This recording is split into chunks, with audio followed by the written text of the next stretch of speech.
গোৱালপাৰা জিলাৰ লক্ষীপুৰ আঞ্চলিক বন বিষয়াৰ বিৰুদ্ধে তীব্ৰ প্ৰতিবাদ।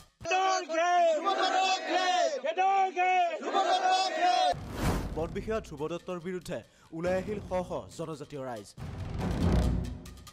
শ শ জনজাতি লোকে প্ৰতিবাদত নামিল ধ্ৰুৱ দত্তৰ বিৰুদ্ধে।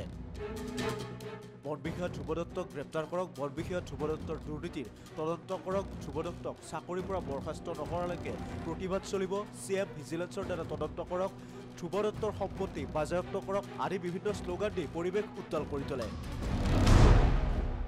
উল্লেখ্য যে বন বিষয়া ধ্ৰুৱ দত্তৰ দুৰ্নীতিৰ বিৰুদ্ধে আজি লক্ষীপুৰৰ ৰঙাতাৰী খেলপথাৰত প্ৰতিবাদ সাব্যস্ত কৰে জনজাতি লোকসকলে।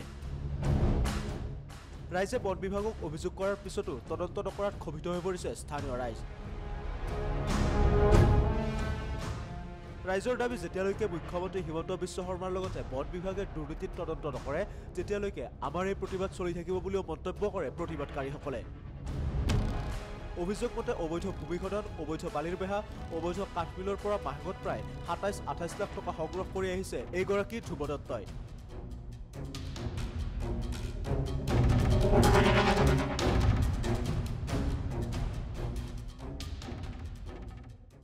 ধ্ৰুৱ দত্ত বোলা ৰেঞ্জাৰজন লক্ষীপুৰত জইন কৰাৰ পিছৰ পৰা অবাধ হাৰত যি দুৰ্নীতি, তেওঁ বিভিন্ন কাঠ মাফিয়া, বালি মাফিয়া আৰু ভূ মাফিয়াৰ লগত লগ লাগি যি কোটি কোটি টকা আহৰণ কৰিছে, সেই তথ্য সংবাদ মাধ্যমতো বিগত দিনত ধাৰাবাহিকভাৱে প্ৰচাৰ হৈ আছে। তৎসত্ত্বেও কিন্তু বন বিভাগে কোনো তেখেতৰ ওপৰত যি শাস্তিমূলক ব্যৱস্থা লোৱা নাই, তাতে আমাৰ জনজাতি লোকসকলে খৰগ্ৰস্ত হৈ তেওঁৰ বিৰুদ্ধে আজি ওলাই আহিছে ৰাজপথত।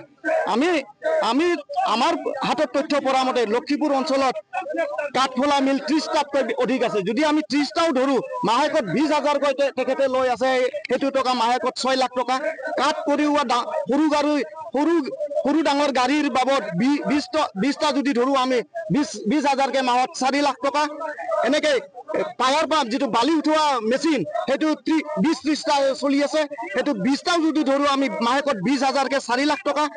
তেনেকে মাটি আৰু বালি কঢ়িওৱা যিটো ট্ৰেক্টৰৰ দৌৰাত্ম, ট্ৰেক্টৰৰ বাবদ সিহঁতে ৮,০০০কে লয়। যদি আমি ৫০টাও ধৰো তেতিয়াহ'লে ৪ লাখ টকা। আৰু JCB ৩০টাৰ ওপৰত JCB লক্ষীপুৰত মাটিৰ খনন চলাই আছে, এইটো ৩০টা যদি আমি ধৰো মাহেকত ৩০,০০০কে, তেতিয়াহ'লে ৯ লাখ টকা। এইটো লুট, তেতিয়াহ'লে মাহেকত তেখেতে ২৭ লাখৰ ওপৰত অবৈধভাৱে ধন সংগ্ৰহ কৰি আছে। আৰু বছৰকত এইটো হিচাপ কৰিলে ৩,২৪ লাখ টকা হৈ গ'ল। তেখেতে ৩ বছৰত তেনেহ'লে চিন্তা কৰক ১২ কোটিতকৈ ওপৰত দুৰ্নীতি কৰি টকা আহৰণ কৰিছে। আমি নাজানো এই টকা গোৱালপাৰা DFO অফিচতে ভাগ পায় নে অৰণ্য ভৱনলৈকে সেই টকা যায়, যাৰ কাৰণে দুৰ্নীতিগ্ৰস্ত ৰেঞ্জাৰ ধ্ৰুৱ দত্তক ইমান সংবাদ মাধ্যমত বাতৰি সম্প্ৰচাৰ হোৱাৰ পিছতো তেখেতৰ ওপৰত কোনো ব্যৱস্থামূলক শাস্তি আজিলৈকে লোৱা নাই।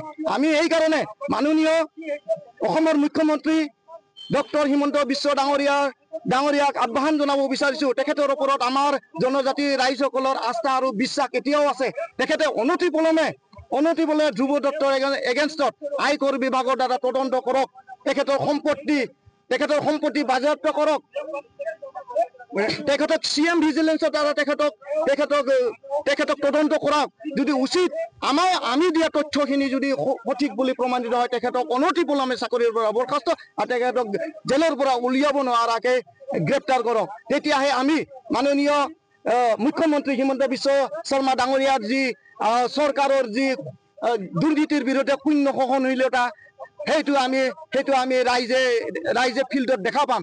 নহ'লে তেওঁ এনেকুৱা দুৰ্নীতিগ্ৰস্ত বিষয়াক যদি কোনো ধৰণৰ শাস্তি নহয়, তেনেহ'লে আমি ৰাইজৰ আঙুলি মাননীয় মুখ্যমন্ত্ৰীৰ ওপৰত যে পৰিব, সেইটো স্বীকাৰ কৰিবলগীয়া।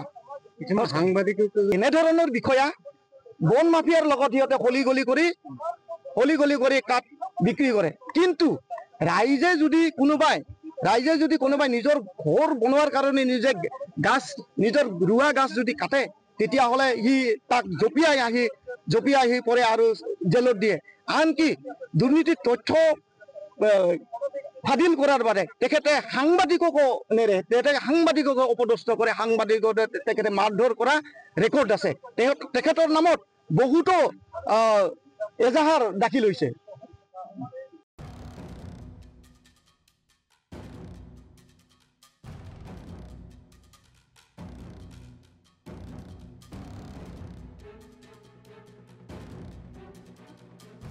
লক্ষীপুৰৰ পৰা চাহিৰ আব্বানী ৰিপৰ্ট সংবাদ লহৰ।